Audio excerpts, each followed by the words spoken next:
A todos, sean bienvenidos otra vez. Me da mucho gusto estar con ustedes. El día de hoy vamos a comenzar un nuevo tema. Seguimos en el libro de Hechos, en el capítulo 20, y vamos a continuar a partir del versículo 18, que es donde nos quedamos la semana pasada. He titulado a esta predicación El modelo para el ministerio, y vamos a aprender que la Biblia nos habla a través de la vida de Pablo, que es quien estamos estudiando en esta parte de la Escritura, que Pablo tiene muy claro cómo servir al Señor. Pablo tiene muy claro cómo servir a la iglesia, tiene muy claro cómo servir a la gente que no conoce de Cristo, pero también sabe quién es Él. Es decir, hay 4 puntos interesantes que vamos a ver. Esta mañana solamente podremos ver 2, pero de eso es de lo que estaremos hablando en esta mañana, el modelo para el ministerio. Si usted puede, acompáñeme al libro de los Hechos, capítulo 20, versículo 18, y ahí comenzamos nuestro estudio. Dice: cuando llegaron, les dijo: ustedes saben de mi vida desde el primer día en que vine a Asia, y vieron cómo viví todo el tiempo mientras estuve con ustedes. He trabajado para el Señor con humildad y con lágrimas, corriendo el riesgo de caer en los atentados que los judíos han tendido contra mí. Siempre hice lo que era mejor para ustedes y les anuncié el mensaje públicamente y en privado. Está hablando Pablo. Si usted ha estado con nosotros en las semanas anteriores, sabrá a quién le habla. Le habla a las personas que lo alcanzan en este viaje. Está en su tercer viaje, va rumbo a Jerusalén. Y aquí el discurso comienza en el versículo 18, que es importante porque es el único discurso, lo voy a decir otra vez, es el único discurso en todo el libro de los Hechos en que Pablo hizo este mensaje hacia los cristianos. Es decir, todo lo demás que habló, lo habló para los incrédulos. Pero este mensaje en especial es para los hermanos a los que les está hablando. No estoy diciendo que sea para toda la Biblia, sino nada más en el libro de los Hechos. Retomo el versículo 18. Cuando llegaron, les dijo: ustedes saben que mi vida desde el primer día en que vine a Asia, y vieron cómo viví todo el tiempo mientras estuve con ustedes. Ahora, comienza con lo que parece ser un discurso de disculpa. Pablo, más adelante de este mismo capítulo, va a advertir que van a entrar a la iglesia, porque recuerden que él ya se va, él sabe que no va a regresar, y la iglesia se va a quedar en manos de esa gente que él levantó, de estos ancianos que van a tener que cuidar a la iglesia. Y más adelante en ese mismo capítulo va a decir algo así como: sé que después de mi partida van a entrar lobos rapaces entre vosotros sin perdonar al rebaño. Y eso sucede mucho. Y de vosotros mismos se levantarán hombres que hablen cosas perversas para arrastrar tras sí a los discípulos. Es lo que Pablo más adelante va a advertirle a estas personas. Entonces, puede estar diciendo: mira, debes esperar esto. Entonces, por el otro lado, al parecer, algunos comentaristas han dicho que no es que esté en un tono de disculpa, sino más bien puede ser un simple modo de expresar una manera sencilla, un modelo para el ministerio, donde él pudiera estar diciendo: miren, ahora que me voy y ahora que ustedes van a estar al frente, deben saber cómo operé yo mientras estuve al frente. Entonces hay 2 versiones ahí de lo que pudiera interpretarse en este versículo. Y parece ser que lo está diciendo para que la gente que lo escucha simplemente siga ese modelo instructivo de Pablo. Voy a leer el versículo 19. He trabajado para el Señor con humildad y con lágrimas, corriendo el riesgo de caer en los atentados que los judíos han tendido contra mí. Ese es el punto de vista de Pablo sobre su ministerio. Y está a punto de expresarles el modelo del ministerio, como les dije. Y me apresuro a agregar de manera muy sencilla, muy simple, que este no es un pasaje difícil de entender. Esto es algo simple, los conceptos son simples y son 4 puntos de vista. Si me permites, y para aquellos que son los que escriben y anotan, ¿Cómo debemos ver el ministerio? Bueno, número uno, la perspectiva de nuestro ministerio hacia Dios. Entonces, ¿qué quiere decir esto? Que tú como cristiano tienes que entender cómo debes servir a Dios. Tú como cristiano tienes que estar muy claro de cómo debes servir al Señor. Número dos, la perspectiva de nuestro ministerio hacia la iglesia. Número tres, la perspectiva de nuestro ministerio hacia los perdidos. Y número cuatro, la perspectiva de nuestro ministerio hacia nosotros mismos. Estos son los 4 puntos que vamos a ver en esta sección del libro de los Hechos, capítulo 20, versículo 18 en adelante. Y aquí está la perspectiva de cómo Pablo lo va a desarrollar. 4 dimensiones del ministerio. Mi ministerio será eficaz en términos de cómo me relaciono con Dios, cómo me relaciono con la iglesia, con los perdidos y conmigo mismo. Así que vamos a entrar de lleno al tema. El número 1, hacia Dios. Pablo vio su ministerio como un servicio a Cristo, y creo que todos tenemos que verlo del mismo modo. Es decir, cuando tú sirves a Dios, pues tú estás muy claro a quién estás sirviendo, ¿cierto? Ahora, esto es importante mencionarlo y decirlo, porque la verdad es que todo cristiano tiene un ministerio. O sea, a lo mejor tú no estás aquí el domingo enfrente predicando, pero Dios te ha dado un ministerio, y el ministerio que Dios te ha dado es que tú compartas a Cristo a los perdidos, es que tú sirvas a los hermanos en la iglesia, es que los dones que Dios te ha dado los desarrolles para la gloria de su nombre. ¿Ustedes saben que todo lo que ustedes tienen es porque Dios se los ha dado? Pero saben que un día Dios les va a decir, cuando estén en su presencia, a ver, de todo eso que yo te di, ¿qué hiciste para darle gloria a mi nombre? O sea, porque son 2 cosas que debemos entender. Por ejemplo, aquellas personas que pueden, que logran hacer riquezas en la tierra y que se desarrollan y que logran grandes cosas, piensan que Dios les ha dado la capacidad, el don, el talento, la habilidad para hacer negocios y se hacen millonarios o ricos o medianamente ricos o destacan en algo. La gente piensa que tienen ese favor de Dios para su deleite, para que ellos puedan gozar de las bendiciones de Dios y decir, mira cómo Dios le ha bendecido, mira cómo Dios le ha permitido salir adelante. Y la gente dice, sí, a mí Dios me bendijo, a mí Dios me ha dado, a mí, etcétera, etcétera. Y la gente hace de eso lo que cree que es mejor, pero no entiende que realmente fue dado para ellos, para que a través de eso el Señor sea exaltado. Entonces es importante entenderlo. El versículo 19 otra vez de Hechos 20 nos relata, y vamos a leer muchas veces el versículo 19, he trabajado para el Señor. Ese es un punto interesante. ¿Para quién trabajamos? Es decir, todos los días cuando tú amaneces, cuando tú abres los ojos, yo sé que muchos de nosotros cuando abrimos los ojos lo primero que decimos es, Señor, gracias por un día más. Lo sé y espero que así sea, porque es un buen hábito darle al Señor las gracias. Y te bañas, te lavas tus dientes, desayunas o sales corriendo, qué sé yo. Y te vas a trabajar y a ser productivo ese día, y ese día dices, hoy me fue muy bien, o ese día dices, hoy no me fue muy bien, no vendí, qué sé yo. Pero aquí la Escritura marca que Pablo tenía muy claro que él trabajaba para Dios. Y ahorita al desarrollar el tema vamos a darnos cuenta que tú y yo estamos llamados a trabajar para Dios. Y él dice, ¿sabes cómo llegué a ustedes? Cuando empieza a hablar con estos hombres, que fue lo que leímos. Desde el primer día que yo vine a ustedes, el estilo de mi ministerio fue servirle al Señor. Hechos 27-23, Pablo lo plasma de otra forma y dice, anoche Dios, a quien pertenezco y sirvo, envió un ángel. En otras palabras, Pablo sabía muy claramente que él, número 1, le pertenecía a Dios y 2, le servía a Dios.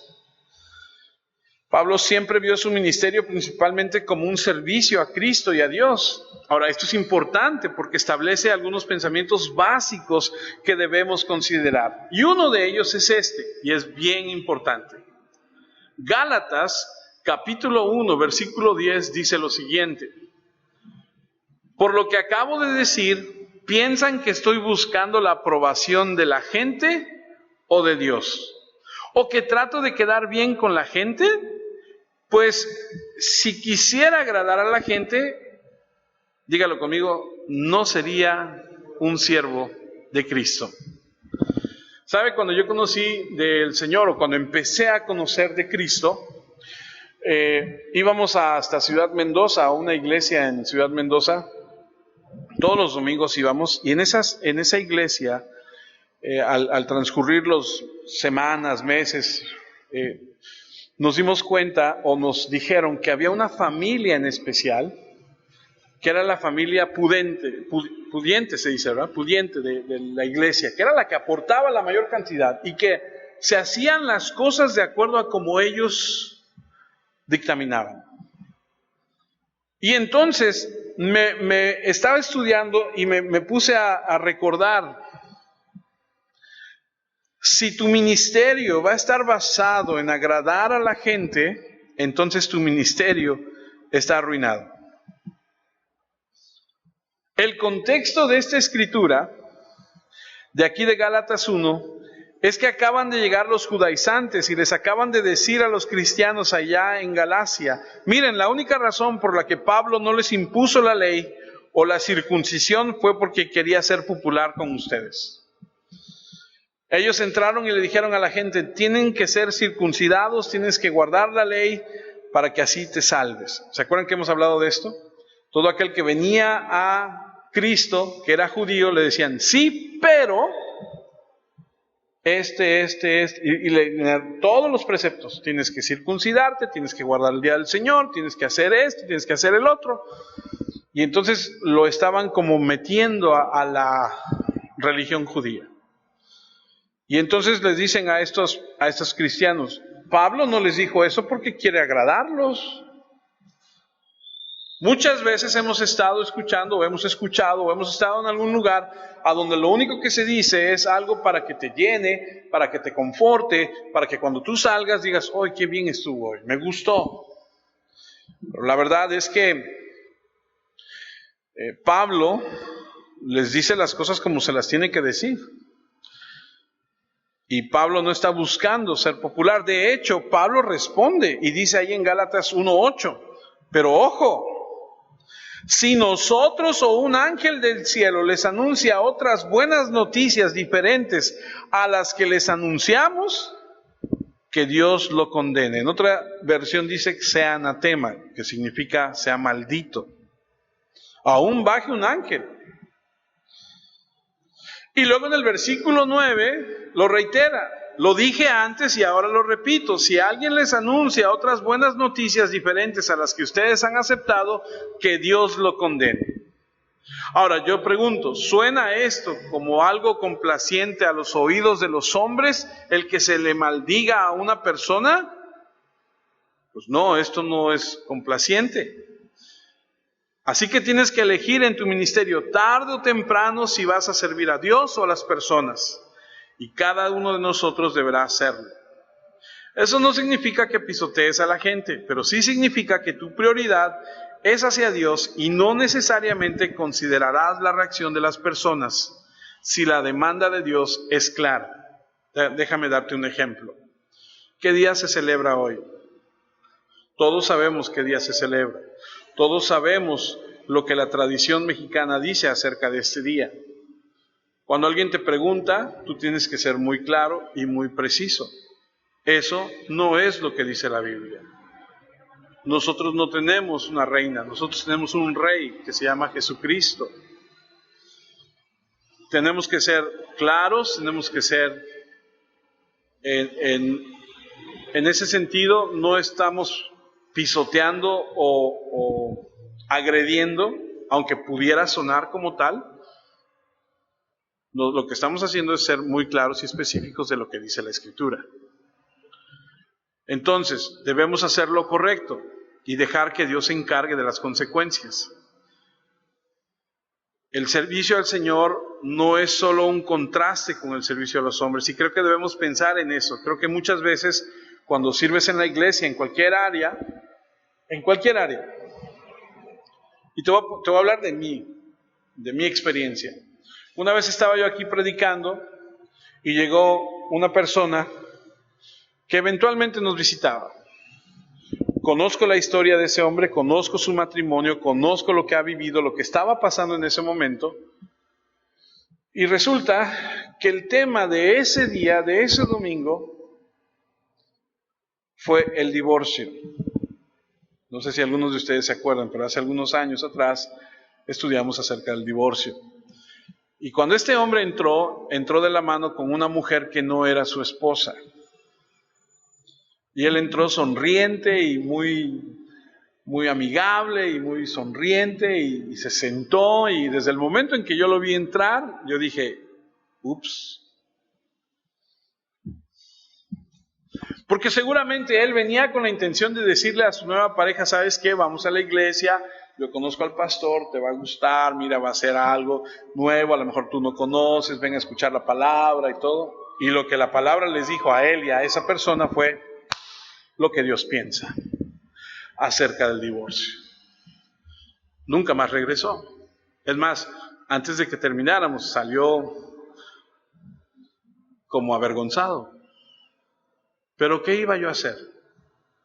¿Acaso iba yo a hacer, híjole, no, mejor sabes qué? Mejor voy a dar otra cosa, para que no se ofenda y se quede y regrese. Cuando nosotros servimos al Señor, llámese en lo que sea, ya sea lavando los baños, acomodando las sillas, trapeándola aquí en la iglesia, la actitud debe ser que lo haces para Dios, sirves al Señor Jesucristo. Mantén eso en la perspectiva. Hagas lo que hagas. Pero déjame llevarlo a una dimensión un poco más allá, porque no solamente se trata de lo que hagas en la iglesia o lo que haces en los términos de tu ministerio activo. Efesios, capítulo 6, versículo 5, puede ser, si tú lo absorbes, lo haces tuyo, puede ser un parteaguas en cualquier etapa de tu vida. Dice, esclavos, que no es otra cosa más que empleados. ¿Ok?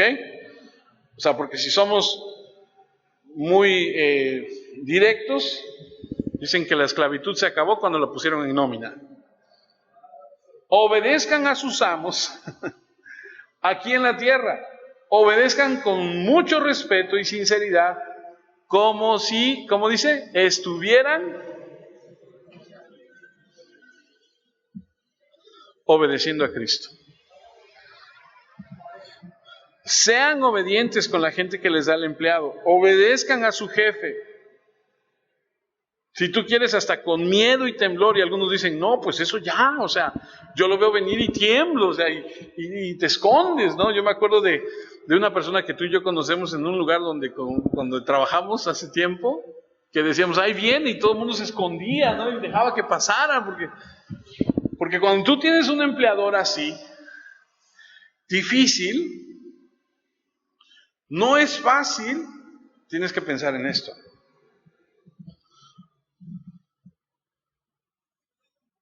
Con un solo propósito debes conducirte. Dirigirte como si estuvieras obedeciendo a Cristo. ¿Por qué tiene que decir eso? ¿Quiere decir que debo obedecer a mi jefe como si fuera Jesucristo? Es que no conoces a mi jefe, nada que ver.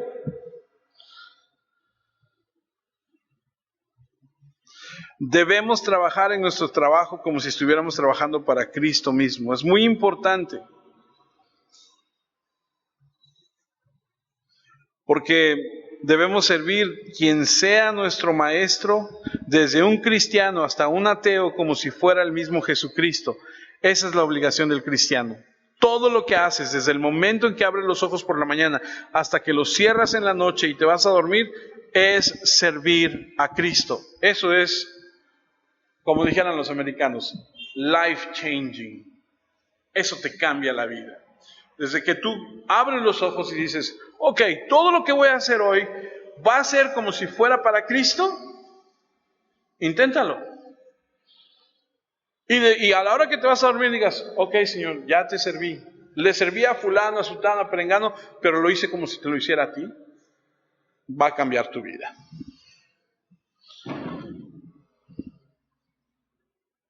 No hay división entre secular y cristiano. Todo es servicio a Cristo. Todo le es entregado, ya sea ponerte a trabajar en tu don espiritual o si quieres checar tu reloj a la hora que entras al trabajo, todo es lo mismo. Y las cosas que haces en esta vida son entregadas a Cristo. ¿Porque acaso se equivoca Mateo 25? Mateo 25, versículo 34 dice lo siguiente: entonces el rey dirá a los que están a su derecha, vengan ustedes, han sido bendecidos por mi Padre, reciban el reino que ha sido preparado para ustedes desde el comienzo del mundo. Porque tuve hambre y ustedes me dieron de comer, tuve sed y me dieron de beber, fui extranjero y me hospedaron, no tenía ropa y ustedes me vistieron, estuve enfermo y me cuidaron, estuve en la cárcel y me visitaron. Entonces los que hacen la voluntad de Dios le preguntaron: Señor, ¿cuándo vimos que tenías hambre y te dimos de comer? ¿O cuándo te vimos con sed y te dimos de beber? ¿Cuándo te vimos sin tener dónde quedarte y te invitamos a nuestra casa? ¿O cuándo te vimos sin ropa y te vestimos? ¿Y cuándo te vimos enfermo o en la cárcel y te visitamos? Entonces el rey les responderá: les digo la verdad, cada vez que ustedes hicieron algo por mis hermanos más humildes, también lo hicieron por mí. Todo lo que estamos haciendo, recuerda, está marcado en la mente de Dios como un servicio prestado a Cristo. Bueno, le sirvo cuando voy a la iglesia, eso está bien. Pero ¿cuánto tiempo le sirves cuando vienes a la iglesia? ¿2 horas? ¿1? ¿2? Supongamos, y voy a tomar de ejemplo a Oscar, supongamos que Oscar dijera: yo sirvo al Señor porque cuando termina la reunión, yo me paro y paso los sobres y recojo la ofrenda. Esa es una manera de servir al Señor. Y que él dijera: ese es mi servicio a Dios. ¿Cuánto tiempo lo hace? ¿15 minutos? Creo que no se lleva ni 5. ¿Qué sucede con todo el resto del tiempo? Pensemos en esto. Tú podrás pensar: pero yo no estoy en el ministerio, yo soy un mecánico, o soy una secretaria, o soy un maestro, o qué sé yo. Todo nuestro servicio no es menos personal que si Cristo mismo fuera nuestro jefe. Yo le sirvo a Él, no a los hombres. No estoy complaciendo a los hombres, estoy complaciendo al Señor. No estoy haciendo el esfuerzo en mi ministerio para complacer a los hombres, para decir lo que todos quieren oír. Es increíble, pero es verdad.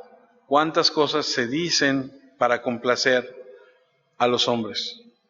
Para no ofender a la persona que tiene más dinero, para no ofender a la persona que está pasando por cierta situación. Wow. Me regreso a Hechos 20:19. He trabajado para el Señor con humildad y con lágrimas. Aquí hay otro punto, porque no nada más debemos trabajar para el Señor, sino que debemos trabajar para el Señor entendiendo que debemos ser humildes y que en ese servicio al Señor no nada más tenemos que ser humildes, sino que también va a haber lágrimas. Así que note estas dos formas, con humildad. Una cosa es ser sirviente y otra cosa es tener espíritu de siervo.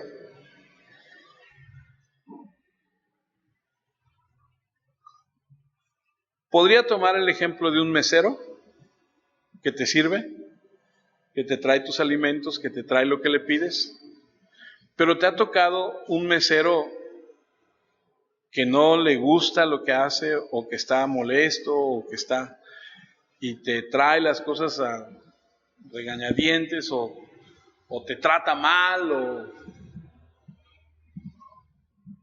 o podríamos tomar el ejemplo de nuestros hijos cuando le decimos: oye, saca el bote de basura.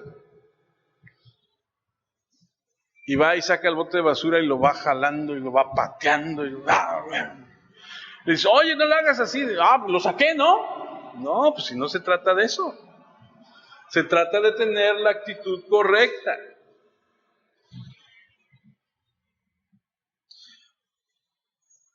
Si alguna vez has tenido empleados, si alguna vez has tenido gente bajo tu cargo, tú sabes que siempre debe haber por ahí alguno que es rebelde, que es cascarrabias, y entenderás lo que digo. Porque la verdad es que al Señor se le debe servir con humildad, con un sentido de siervo. Porque este es un llamado de lo alto y es algo que debemos disfrutar hacer. No solamente es un servicio de decir, ay, pues lo tengo que hacer, pues ya, a ver, acomódalo así, ya, ahí ya, sale, ahí se queden ya. No, sino tener una actitud de siervo. Ser humildes, y Pablo lo tenía. Porque tan capaz como era, tan astuto como era, con todo el conocimiento que tenía, él era humilde. Y en 1 Corintios 15, versículo 9, dice, porque soy el menos importante de los apóstoles, y ni siquiera merezco ser llamado apóstol, porque perseguí a la iglesia de Dios. Pero lo soy porque Dios fue bondadoso conmigo, y esa bondad no ha sido desperdiciada. He trabajado más duro que el resto de los apóstoles, aunque en realidad no he sido yo el que ha trabajado, sino la bondad de Dios que está conmigo. Y mientras él tuvo esa actitud, se mantuvo sirviendo al Señor con humildad. Pero también dijo, no me importa sufrir, porque el aguijón que tenía en su carne después pasó a un segundo término. No me importa la persecución, no me importa la aflicción, no me importa nada de eso, porque en cuanto más débil soy, soy más fuerte en Él. Fíjate cómo deberíamos de pensar con respecto a servir al Señor. Segunda de Corintios, capítulo 3, versículo 5, nos dice, no queremos decir que nos creemos capaces de hacer algo gracias a nosotros mismos, pues Dios es quien nos da la capacidad para hacer todo lo que hacemos. Solo Dios nos hace capaces de ser sus siervos del nuevo pacto que Él ha hecho con su pueblo. Este nuevo pacto no está basado en una ley escrita, sino en el Espíritu, porque la ley escrita lleva a la muerte, en cambio el Espíritu lleva a la vida. Así que la única razón por la que tenemos la capacidad de hacer todo esto es por Él. Así que la humildad significa una sumisión devota. Me voy a someter. Pero también el versículo 19, de ahí de Hechos 20, dice que no solamente es con humildad, sino que también va a venir sufrimiento. Dice con lágrimas. El mejor ejemplo de todo es Jesucristo, y la mejor forma de entenderlo es Isaías 53, donde habla del varón de dolores. No vamos a ir allá, pero después usted si quiere puede leerlo. Pero fíjese bien, en esta sección, en esta parte, hay dos áreas que provienen del sufrimiento, lo que es externo y lo que es interno. O sea, a Dios tengo que servirlo en la iglesia, bueno, más bien, a Dios mi servicio es para Dios. Todo lo que hago es para Él. Y tengo que hacerlo agradándolo a Él, no a los hombres. Pero entiendo que al agradarle a Él y hacerlo hacia Él, van a venir situaciones que tengo que aprender. Tengo que hacerlo con humildad. Pero conozco tanta gente que sirve al Señor, entre comillas, que siente que flota 5 centímetros sobre el piso. Que siento que no me pueden tocar. Me acuerdo mucho que una vez decían, no lo toques porque se le va la unción. Ah, caray. No, que no lo toquen porque viene ungido. Ay, hijo. Gente que pierde el piso o que el aplauso te infla y que pierdes la noción de quién eres y de quién estás sirviendo. Y que piensas que eres tú y no te das cuenta que no eres tú, sino que estás sirviendo al Señor. Tenemos que ser humildes, pero aparte de eso, tienes que entender que va a haber sufrimiento, que va a haber lágrimas. Y ese sufrimiento es un sufrimiento interior. Ahorita vamos a hablar del exterior, pero es algo que tú sufres aquí en el interior. Y como siervo de Dios debemos entenderlo. Y Pablo lo externa de 3 formas diferentes. Número 1, lloró porque la gente estaba perdida. Y en Romanos 9:2 él escribe, y escribe algo fuerte. Tengo una gran tristeza y llevo siempre un gran dolor en el corazón. Espero que pueda ayudar a mis compatriotas, que son mi propia raza. Incluso estaría dispuesto a recibir una maldición y correr el riesgo de ser separado de Cristo, si eso sirviera para ayudarlos. O sea, le dolía tanto que dice, aunque yo me pierda, pero que ellos se salven.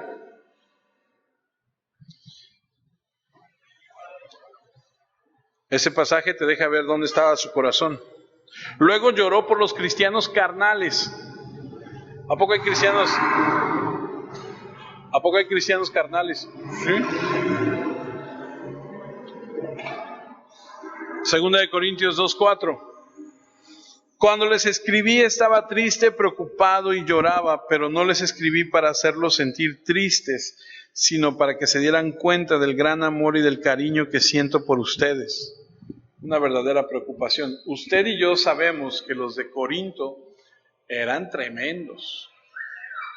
¿Eran cristianos? Sí, pero eran tremendos. Pleitos, chismes, incesto, bueno. Estoy preocupado por ustedes. A él le importaban. Número 3, lloró por los falsos maestros. Hechos 20:31, por eso tengan cuidado, recuerden que por 3 años, día y noche, y hasta con lágrimas, nunca dejé de aconsejarles sobre cómo deben vivir. Acababa de decir que estaba hablando, él estaba en el contexto hablando de los falsos maestros y les advierte acerca de ello y le duele. Y por eso escribe también en Filipenses capítulo 3.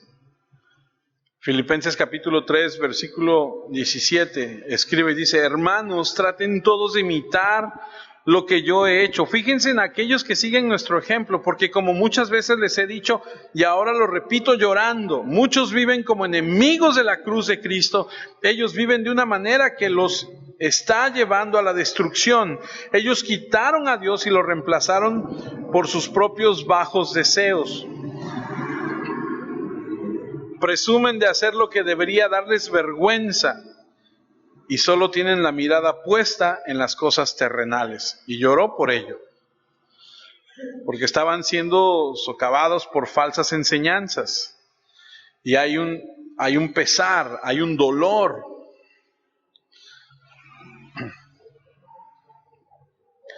Yo creo que si todos los que somos cristianos nos doliera eso, sería diferente la iglesia. Porque nos dolería, si genuinamente nos doliera y nos ocupáramos de ello, no preocupáramos, sino ocupáramos de ello, creo que todo el mundo andaríamos predicándole a todo el mundo.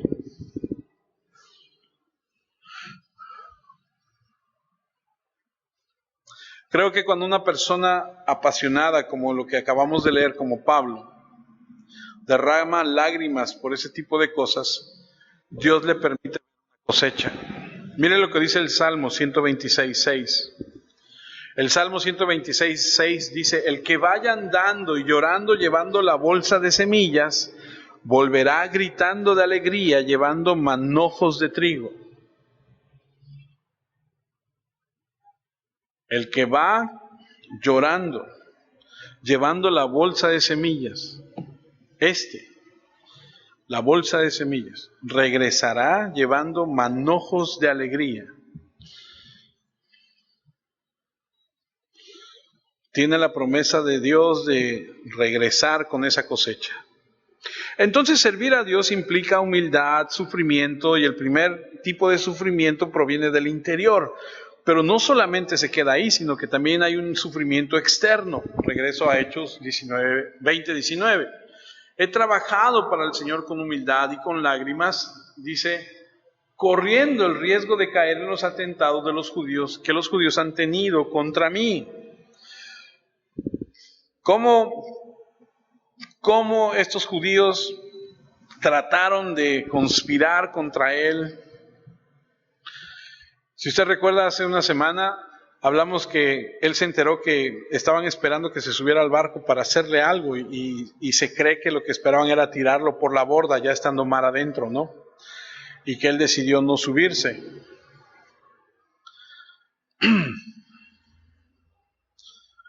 Primera de Corintios 15:30 dice, ¿y por qué nos arriesgamos a todas horas? O sea, Pablo entendía que servía al Señor, no era para agradar a los hombres. Y ahorita vamos a ver la regañada que le pone a Pedro. Él sirve a Dios, no le importa lo que la gente piense en ese sentido, o sea, lo que es y lo que no es, no es. Porque con la Escritura no hay gris, o sea, eres blanco o es negro, o eres frío o eres caliente, o sea, no hay el tibio, no hay el medio gris, no, es verdad o es mentira, punto, es o no es, y así era. Y entonces Pablo entiende que es servir a Dios con amor, ser humilde, hay lágrimas, hay sufrimiento, y él escribe, ¿y por qué nos arriesgamos a todas horas? Hermanos, yo muero todos los días, es tan cierto como el orgullo que siento porque ustedes son creyentes de nuestro Señor Jesús. Constante peligro toda su vida, incluso en el momento en el que estaba escribiendo eso. Los judíos siempre lo vieron como un hereje, como una amenaza para su religión. Y lo hemos visto tantas veces aquí en el libro de los Hechos, como sufrimiento parte de su vida en este mundo impío, pagano. El sistema no puede tolerarlo y reacciona a él. Alguien escribió que podríamos medir la efectividad de un cristiano por las olas que crea. No sé si me explico. Por el alboroto que creas como cristiano es como miden tu cristiandad. ¿Conoce a alguien cristiano que es de la secreta, como decimos? Yo ni sabía que era cristiano, he trabajado con él 20 años y nunca me ha dicho nada. O sea, en otras palabras, la gente que te conoce sabe que eres cristiano, conoce que tú... Ayer fuimos a comer mi hijo y yo a un restaurante y el mesero llega y me dice, ¿un aperitivo? Le dije, pues, un postre. No, tenía yo una coca con hielo y me dice, un terry para su vaso. Digo, no, gracias. Bueno, entonces, un Torres. O sea, pensó que mi negativa era, no, ese no me gusta, no, otro, no. Entonces me dijo como 3 o 4. Entonces le dije, mira, hermano, ni tomamos, ni fumamos, ni decimos groserías. Y me dice, ya. O sea, como que no la cree, ¿no? Cuando la gente no sabe qué esperar de ti, pues puede esperar cualquier cosa. Cuando tú le dices a la gente de antemano y te presentas y dices, yo soy cristiano, yo creo en esto, entonces su perspectiva hacia ti va a cambiar. No seas de la secreta. O sea, ¿acaso Cristo no es el Señor de tu vida? ¿Acaso no estás, y no lo digo en ese sentido de orgulloso, así de, sino más bien con toda humildad de decir, ¿sabes qué? Cristo es el Señor de mi vida. Debería haber una reacción.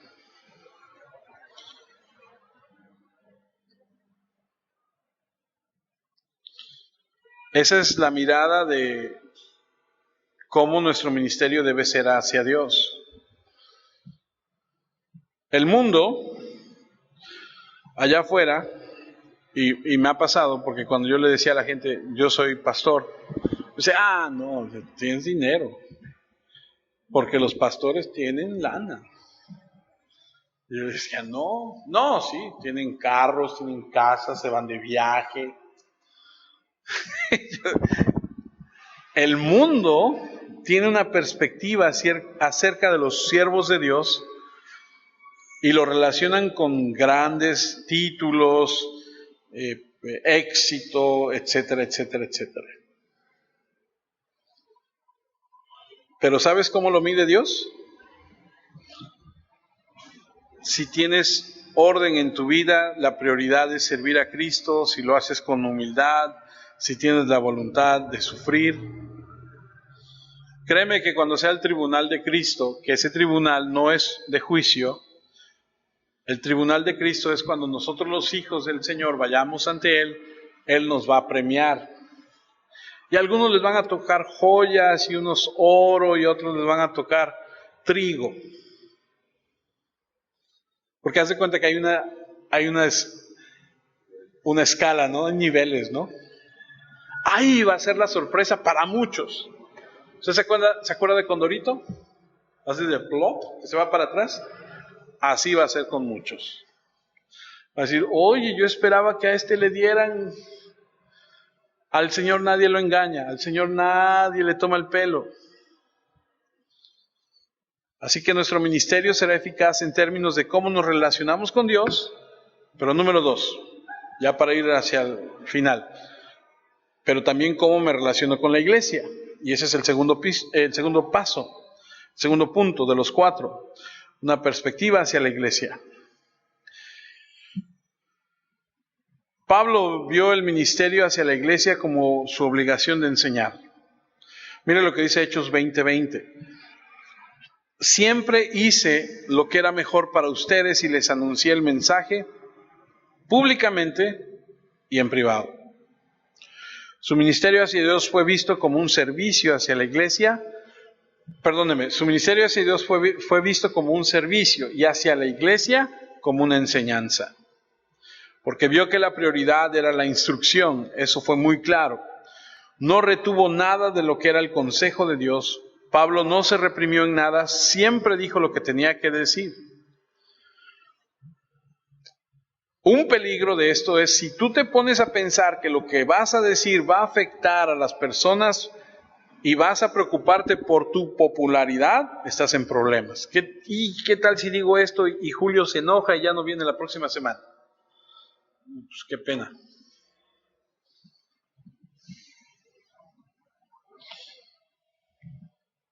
¿Qué debes de hacer?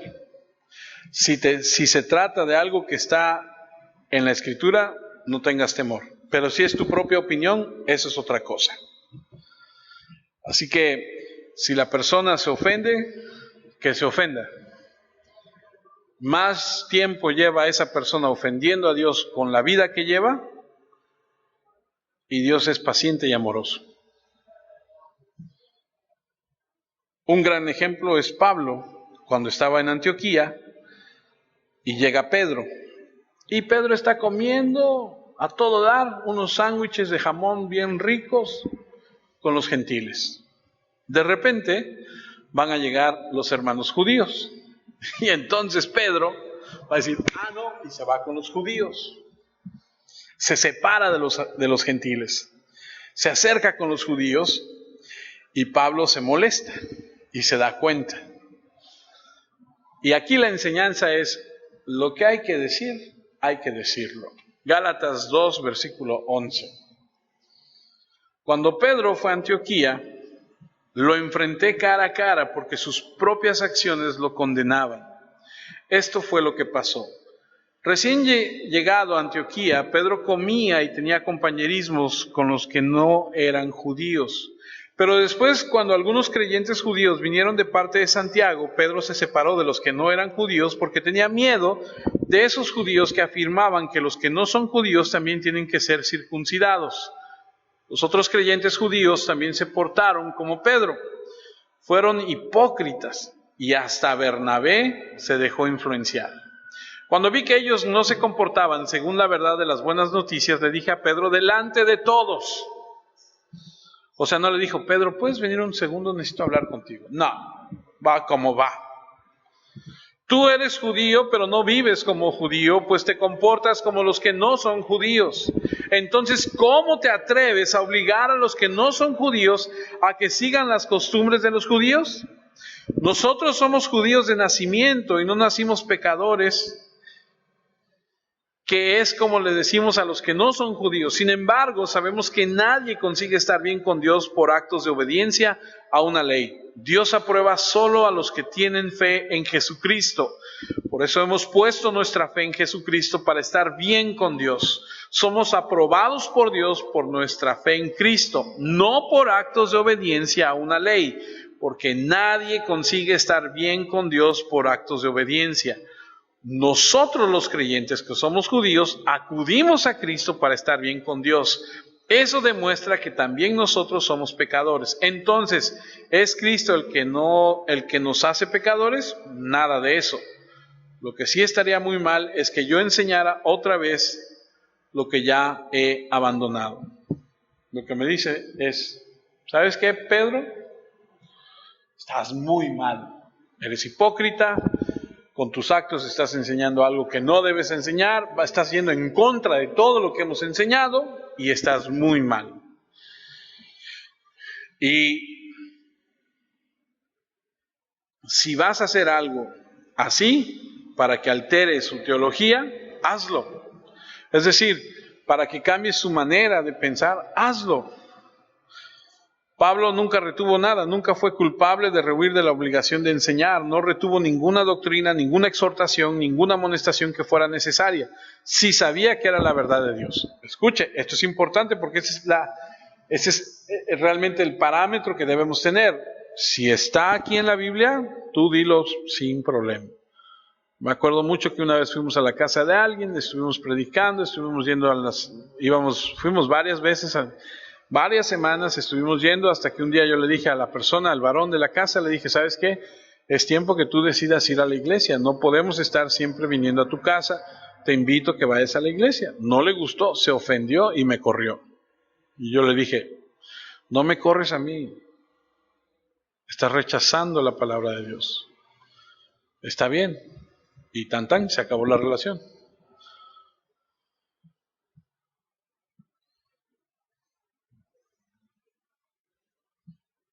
Así que si sabes que es la verdad, no temas. Era necesario aplicarla y la aplicó.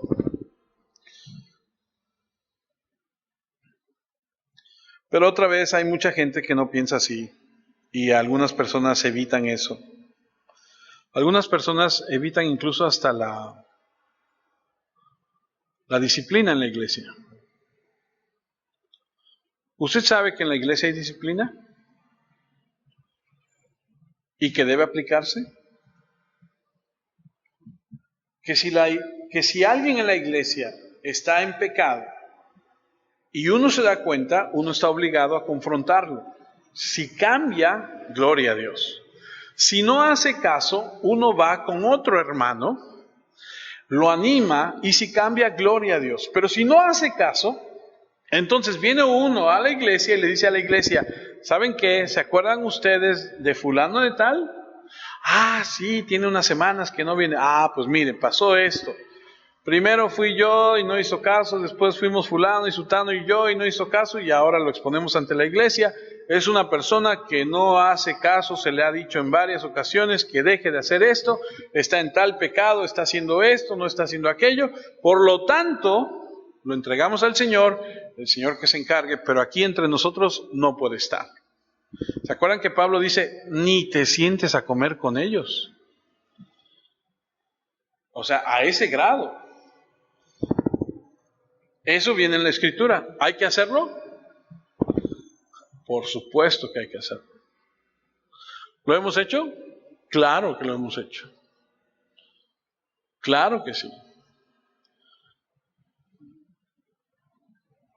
No es fácil, no es agradable, pero se ha hecho.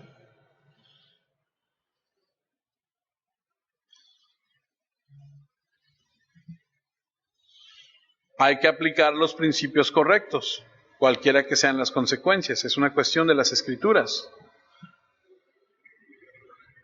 Eso no quiere decir que no seamos amorosos, solo quiere decir que hagamos lo correcto, no retener nada.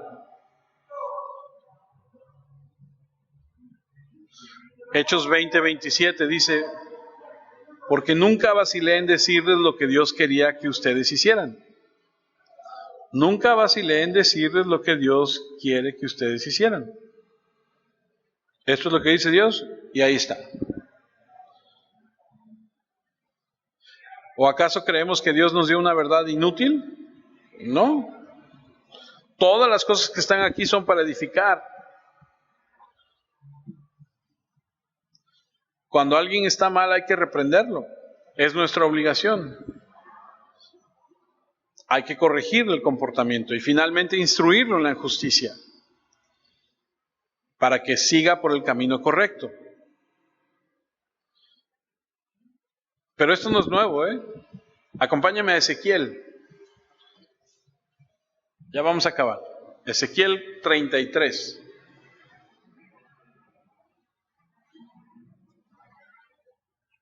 Ezequiel 33, versículo 7. Imagínate que Dios le dice a Ezequiel, quiero que vayas y les digas que si no obedecen, se van a morir. Imagínate que tú tuvieras que ir a decirle a alguien, oye, a un borracho, a un drogadicto, a un adúltero, llámeselo como sea. Oye, la Escritura dice que si tú no dejas de hacer esto, vas a morir. Eso no es una cosa fácil, ¿eh? Dice Ezequiel 33, 7, pues a ti, hombre, te he puesto como guardián del pueblo de Israel. Así que cuando oigas un mensaje de parte mía, debes advertirles. Es posible que te diga que le avises al perverso. Perverso, ciertamente morirás. Si no hablas con él y le adviertes que cambie su conducta, entonces morirá por su pecado. Pero a ti te haré responsable de su muerte. En cambio, si le adviertes que cambie su conducta y que se vuelva a Dios y no lo hace, entonces morirá por su pecado, pero tú te habrás salvado. Imagínate qué comisión. Entonces el Señor anticipó a Ezequiel que podría haberse sentido muy presionado en ese momento por la advertencia que le da, serás castigado. Ahora, eso no quiere decir que te enviarán al infierno porque alguien muera más sin Cristo. Lo que está diciendo es esto. La implicación es que el ministerio cristiano es responsable de comunicar la verdad de Dios. Somos responsables de predicar.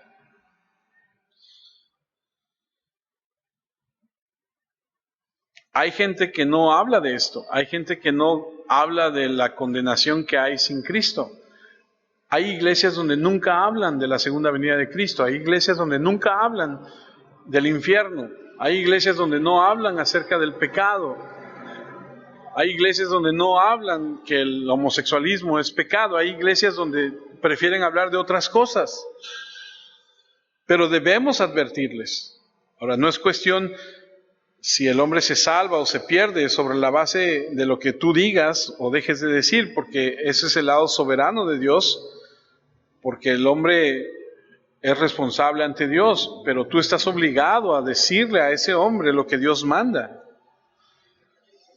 Debemos advertirle a la gente acerca de Dios.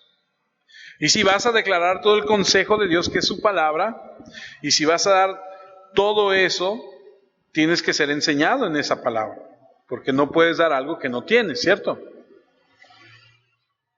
Ok, entonces aprendimos o leímos que hay dos formas en las que enseñó, públicamente y de casa en casa, porque así dice Hechos 20:20.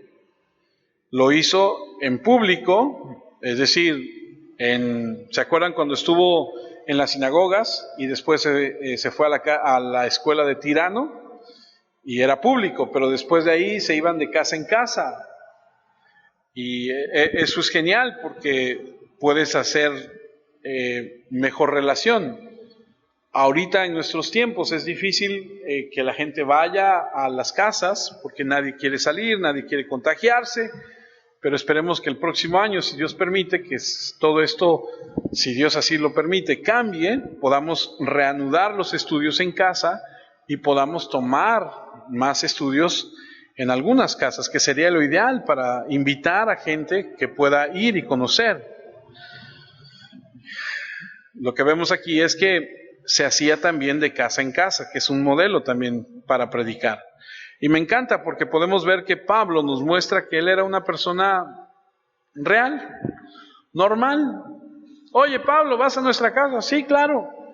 No es así de que, no, te voy a mandar yo no puedo ir a tu casa.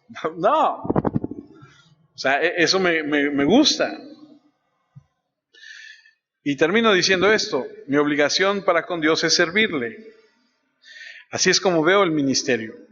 Y mi obligación hacia la iglesia es enseñarle, ya sea en público o en privado, decir lo que haya que decir, a quien haya que decírselo, en el momento que haya que decírselo. Así que le animo para que todos y cada uno de nosotros vayamos viendo, aprendiendo, pero también que nos cuidemos. La iglesia no es un club social. La iglesia no es un lugar a donde tú vienes una vez a la semana y dices, ya. Si tú perteneces a la iglesia de Cristo, tú tienes que saber que estás obligado en ese sentido a dar testimonio de Cristo. Porque ¿qué pasa? Luego la gente dice, ¿a qué iglesia vas? No, pues voy a tal iglesia. Ay, ¿de veras? ¿Y así son en tu iglesia? O sea, ¿así se comportan los de tu iglesia? Pues si usted se comporta mal allá afuera, lo único que está haciendo es mandando un mensaje, número uno, que no respeta la palabra de Dios, no respeta a Cristo, y número dos, que los que estamos en esta iglesia junto con usted, somos igual que usted y nos comportamos igual que usted. Así que cuide su testimonio para que todos honremos al Señor. Oremos.